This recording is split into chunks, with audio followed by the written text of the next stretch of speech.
안녕하십니까. 오늘은 이제 리더십 개발에서 무엇을 개발할 것인가에 대한 화두를 가지고 여러분들과 함께 수업을 진행하겠습니다. 지금까지 우리는 리더십 개발에서 그 개발해야 할 대상이 무엇인가가 중요하다고 이야기를 했습니다. 일반적으로 기업에서는 이와 같은 리더십 개발 대상을 컴피턴시라고 이야기를 합니다. 그래서 흔히들 역량 개발, 직무 역량 개발 이런 논의를 하게 되는데요. 거기서 이야기하는 컴피턴시라고 하는 것은 직무를 수행하는 데 있어서 직무를 어떻게 성공적으로 수행하는 데 요구되는 다양한 요구들을 이야기합니다. 그 요구에 해당되는 것에는 지식도 있을 수 있고 또 기술, 재능, 행동들이 있을 수 있겠죠. 여기 있어서는 약간 의견이 다릅니다. 컴피턴시라고 하는 부분들을 순수한 행동적인 측면만을 이야기할 것인지 또한 일부에서는 기술과 같은 특성의 범주에 포함되는 것도 이야기하는 부분들이 있어서 컴피턴시의 개념 정의는 학자마다 조금씩 다르지만 어떻게 보면 이것은 보이지 않는 그런 특성과는 좀 구분을 시켜서 우리가 측정 가능한 그러한 요소들로 구성되었다라고 보시면 되겠습니다. 이와 같은 역량에 대해서 일부는 핵심 역량이라는 이야기도 하고 또 공통 역량 이야기도 합니다. 어떤 직위를 수행하는 데 있어서 공통적으로 갖춰야 할 역량이 있는가 하면은 또 훨씬 더 수준 높은 역량을 요구하는 것도 있죠. 또 지휘 역량이라고 하는 것은 어떤 직책을 점유하게 됐을 때 요구되는 특별한 역량을 이야기하게 됩니다. 혹자는 또 역량을 이야기할 때 현재적인 역량과 즉 빙산으로 비유를 해서 수면 위에 노출되어 있는 행동이나 기술, 지식 같은 것을 현재 역량이라고 이야기하고 잠재 역량이라는 것은 수면 아래에 내재되어 있는 가치나 성격, 특성, 습관, 사회적인 역할, 또 자기에 대한 상, 자아상 이런 것을 이야기하기도 합니다. 또 다른 데 있어서는 한 사례로 국제연합관리부의 어떤 사례가 누가 제시했는데요. 여기 보시면 핵심 가치 역량과 핵심 역량 그리고 관리 역량 이렇게 세 가지 그룹으로 나누고 핵심 가치 역량에서는 정직성이다, 전문가주의다, 다양성을 존중하는 이런 내용들을 핵심 가치로 이야기하는 반면에 핵심 역량으로서는 의사소통, 팀워크, 고객지향, 창의성, 과학, 기술, 지식, 지속적 학습 이런 것들을 핵심 역량이라고 논의하고 있습니다. 또한 관리 역량의 비전과 리더십, 신뢰 구축, 판단과 의사결정 능력들이 관리 영역에 해당된다고 논의하고 있죠. 어떤 정답은 없습니다. 왜냐하면 또 다른 곳에서는 행동 역량, 기본 역량, 그리고 차별화된 우수 역량 이렇게 나누고 행동 역량을 중점적으로 성과, 개인 관계, 동기, 분석, 관리 이렇게 나누기 때문에 그렇죠. 어떤 하나의 정형적인 분류를 찾기가 상당히 어려운 부분도 바로 이 역량 부분이라고 볼 수가 있습니다. 하나 더 볼까요? 미국 고위공무원단에 있어서는 기본적으로 갖춰야 할 역량, 지속적인 학습, 정직성, 대인관계 기술, 공공 서비스 제공에 대한 동기부여, 헌신, 소통 능력 이런 것은 기본적으로 갖춰야 되지만 고위공무원이 되기 위해서는 핵심 역량이 있어야 된다. 즉 변화를 선도하거나 사람을 인도하고 결과를 지향하여 사업할 재능, 연합을 구축할 수 있는 역량 이와 같은 역량들이 필요하다고 보고 있습니다. 나라가 다르면 또 영국에서는 공무원들에게 고위공무원과 어떤 하위직 공무원 간의 구분을 하지 않고 그들에게 있어서 공통적으로 공무원의 가치와 또 역량을 이렇게 구분하기도 합니다. 공무원의 가치로서는 청렴결백, 정직, 객관성, 공평성, 긍지 이와 같은 것을 말하고 있으면서 역량으로는 전략적인 방향을 설정한다든가 성과 창출 그리고 사람을 개발하는 역량이 필요하다고 이야기하고 세부 요소들을 언급하고 있습니다. 관리 영역에 따라서도 자기 성과, 조직 관리 이렇게 구분할 수도 있고 이 앞전 시간에 여러분들에게 이야기했던 카츠라만의 세 가지 기술 유형 이것이 직책에 따라서 달리 요구된다고 하는 것을 언급했습니다. 그러면 이와 같은 역량들은 어떤 과정을 통해서 도출될까요? 그것은 이제 어떠한 조직에서 요구되는 역량을 분석하기 위해서 요구 분석, 그 환경 분석, 교육생 분석, 직무 분석 등 서치라이트를 다양한 관점으로 보게 됩니다.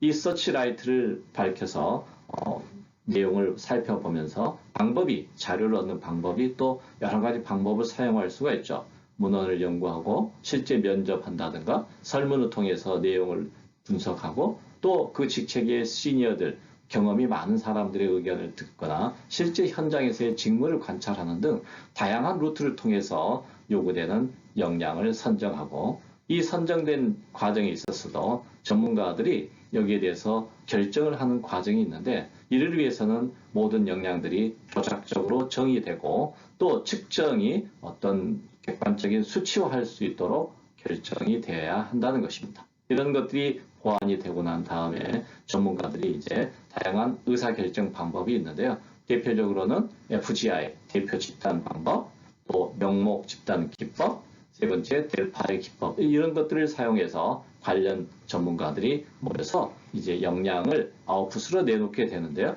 그 아웃풋으로 내놓은 것들은 대부분 특정 역량별로 수준을 대략 3개의 수준을 나누어서 제시하는 것이 바람직하다라고 이야기합니다. 그래서 앞서서 그런 3가지 수준을 내는 게 좋은데 인터넷에 보면 리더십 역량으로 요구되는 그 빈도표 조사한 사례가 있는데 대략 그 파워포인트에 나온 대로 타인을 동기화시키고 개입시키는 역량부터 해서 성과 집단을 생성하는 순위대로 쭉 계속 나오는데요. 이런 식으로 이제 나왔을 수도 있지만 또 다르게 좀 더 정교하게 나올 수 있습니다. 왜냐하면 최은수의 2016년 교재에 보시면 개인관리 능력과 사회적 역량, 조직 촉진 능력 이렇게 구분을 해서 리더 능력을 개발시켜야 된다고 이야기합니다. 즉 자기 자신을 리딩하고 다른 사람을 리딩하고 또 조직을 리딩하는 측면에서 언급을 하기도 하죠. 미 육군은 우리에게 익숙한 모습인데요. 품성과 역량으로 구분해서 좌측에는 품성을, 우측에는 역량을 이야기하는데 이 컴피턴시에는 이끌기, 개발하기, 성취하기를 이야기하고 있죠. 앞에서 지금까지 쭉 논의했던 것은 역량을 중심으로 논의했는데 물론 영국의 공무원에서 가치도 이야기했지만 결국 보면 미군의 경우에는 역량뿐만 이야기하는 것이 아니고 attributes, 품성을 이야기하면서 그 품성 하에 캐릭터라고 하는 인성, 갖춤새, 지적 능력 이런 요소들이 필요하다고 언급하고 있습니다. 이 점은 좀 일반적인 기업에서 이야기하는 즉 역량 중심으로 언급한 것과는 약간 다른 부분이기도 하죠. 그래서 이 부분도 우리가 눈여겨볼 부분이라고 생각할 수 있습니다. 한 예로서 리더십 교육 프로그램 개발하는 과정을 보시면 좀 더 이해가 나을 것 같습니다. 그래서 PSI 컨설팅 그룹에서 2012년도에 우리나라의 공무원 교육 개선을 위해서 현재 역량을 사고 영역, 관계 영역, 업무 영역, 즉 머리, 가슴, 손, 발 이런 영역을 통해서 공무원의 직책에 따라서 요구되는 내용들을 달리 설정했었습니다. 그래서 고위공무원단, 즉 국장급 이상들에게 있어서는 머리는 문제를 인식하고 전략적으로 생각하는 능력이 있어야 되겠다.